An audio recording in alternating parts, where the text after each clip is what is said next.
So one thing that is cool about doing what I do on the YouTubes and the social media and whatnot is networking with other people. So I had a guy email me who is a photographer who does a lot of cool stuff. I've checked out a lot of his work. He lives in like the DC, Maryland area, and he hit me up saying, you know, hey, I'm a photographer, your skills plus my skills in the arena, we be unstoppable.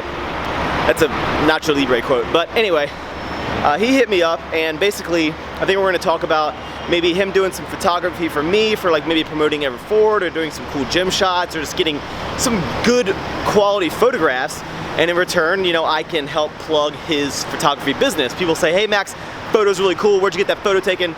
I, you know, show him his business or his company, his name, whatever.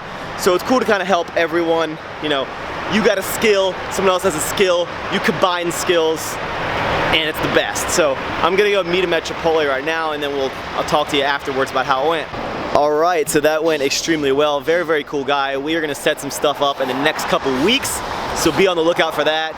And I'll be documenting the entire thing, as always, here on maxxchewning YouTube. Ha!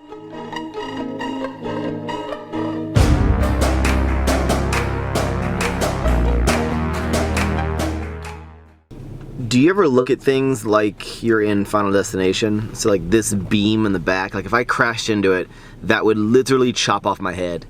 That's why I stay away from log trucks. If I see people like doing glass work, I'm like not walking under that because I don't want to get smushed.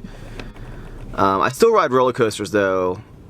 Yeah, because they're fun. Sometimes people ask me if I have a P.O. box. Yes, I do. It's always in the description. Well, it's not really a P.O. box. It's a UPS location, which is better. It costs a little bit more, but allows me to get any package, because a lot of times certain things will not be able to mail to a P.O. box. So I use it for my business, Ever Forward Apparel, but you can also, you know, if you want to send me like a letter or something, always cool to read those, or like tasty, delicious candy treats. Those are also delicious.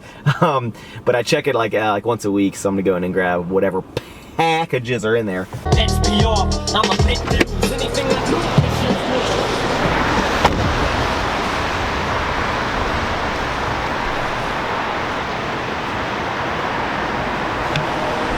I think I did it again, guys. I think I found yet another no-pay parking spot near the gym. I am on a roll. All right, so today's variation is going to be the close grip banded bench press. And now one thing when you set up the bands, now a lot of times you might think that you're just going to measure to where the bar is sitting, but you got to think with the close grip, you're generally going to have a little bit higher. So for example, this is lockout, so it's a little bit more, so you want to measure a little bit above where the bar sits to get an accurate reading. Again, we are going to use our luggage scale to get a significantly more accurate reading than just guesstimating. All right, again, you're going to set your scale to 0, and then you're going to pull up right where it be at about lockout. Hold it for a second. So we are right at 40 pounds of resistance on each side. So 80.4, we'll just say 80. So yeah.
So because there's 80 pounds of resistance on the bar, that means that there's going to be 125 pounds of resistance at the lockout with just the bar. So your warm-up technique or your warm-up pattern might be a little bit different. You might start using smaller plates, and that's what I'm doing today, is I'm kind of going like, first I'm throwing a quarter on there, and then after I do a couple reps of that, then I'll lower my rep scheme, but just start incrementally, slowly increasing the weight to get up to a maximum effort. My goal is definitely into the 300s, so this is going to be a fantastic way to really hammer out that lockout strength. I've done bands one time on the bench press a while back. I didn't go back to see how I'd set up. It was on a whole different bench. So we're just going to say that we're starting from scratch, and we'll set this as the new kind of the minimum, and then every single time I come back to it, I'll try to increase that again.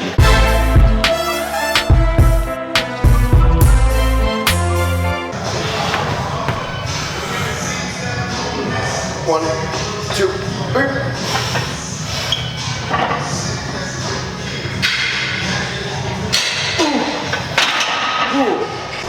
All right, so 315 pounds at lockout for the close grip. I'm happy with that. Woo!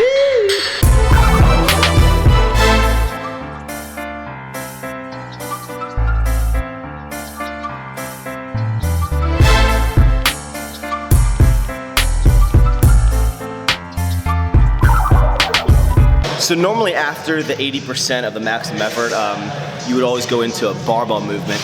Today I'm just doing something a little different. I'm going into a 5x5 of narrow grip dumbbell presses. I'm gonna go pretty heavy though to kind of, again, keep working the triceps. So we're actually gonna use the 110 pound dumbbells, which I don't think I've ever done for a 5x5. So we'll see if we can do that. Look how bent this is. This one is straight. This one touching. Look at this gap, because this thing is like cocked this way. Quality.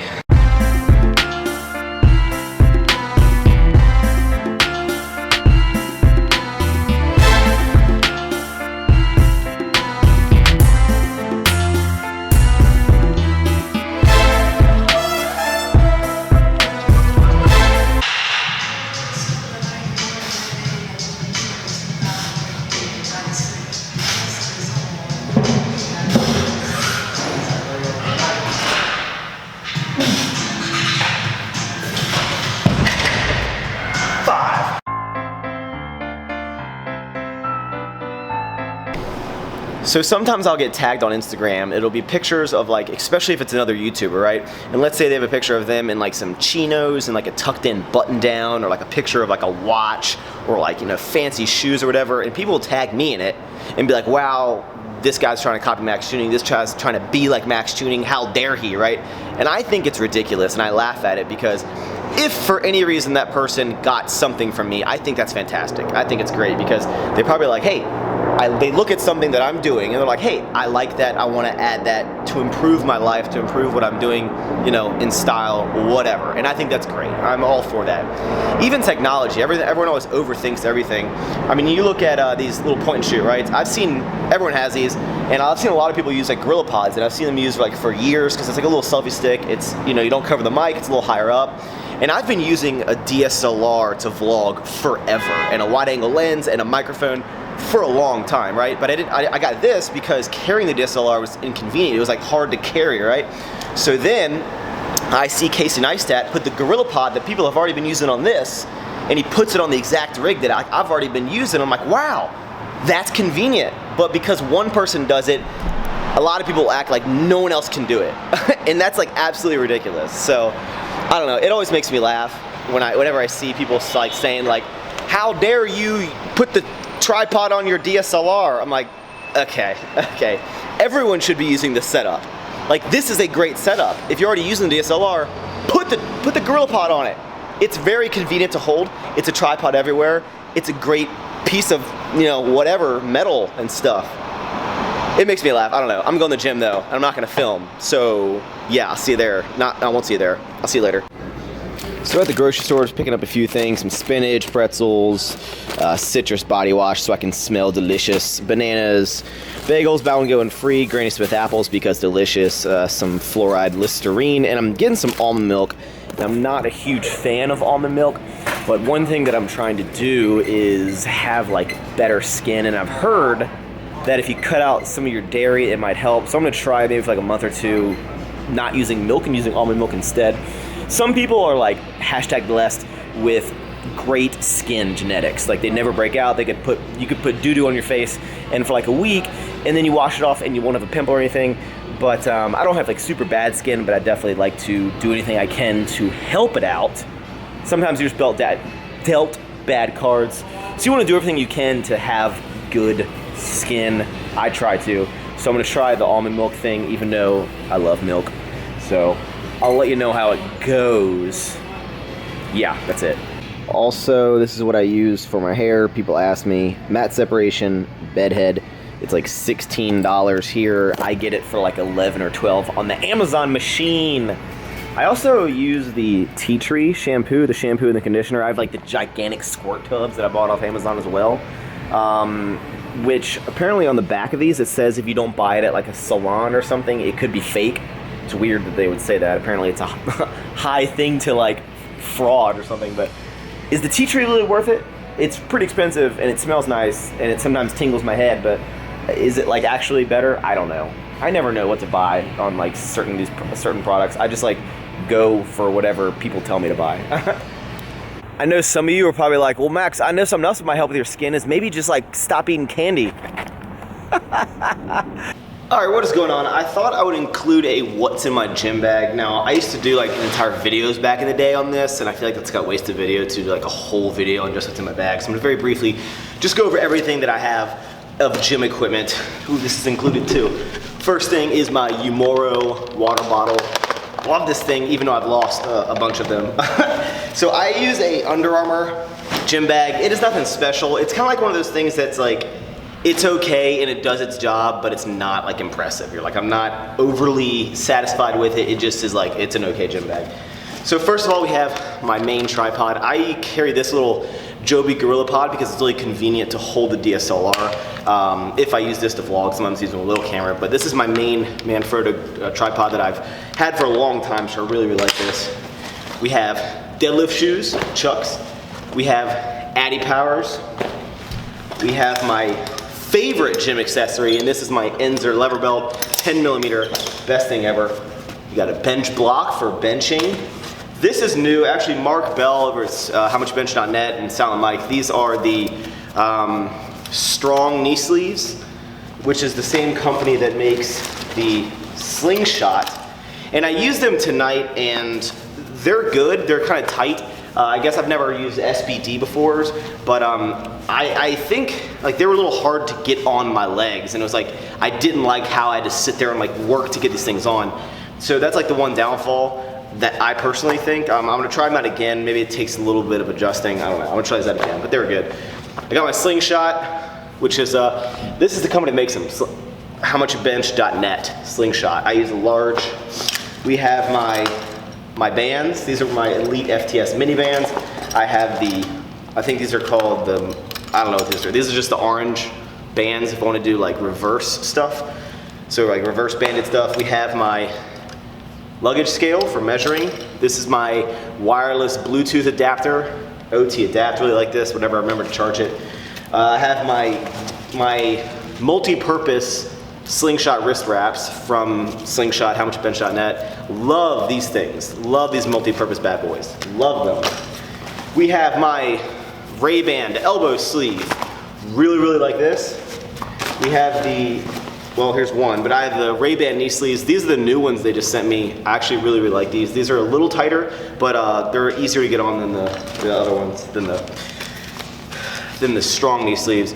We have a hip circle that I just got that I have not used yet. We have a compression cuff, which I might have to get used to it because this thing, although it's supposed to be compression on your arm, it was like cutting off circulation, so I might need a bigger one or just have to take it on and off for each set. We have some Voodoo floss. We have some deodorant. We have some more deodorant. We have a lens cap. We have a bunch of the Lockjaw collars. We have another compression cuff, a wristband. We have some tape for if I rip my hand, I can tape that up. We have a mini screwdriver so we can adjust my belt, even though I have not had to adjust my belt, which is kind of crazy. We have one sock, and we have one lifting strap. and we have one ever forward bracelet because I hate not having something on my wrist. So that is everything that's in my gym bag. It's a lot of crap, so that's all, folks.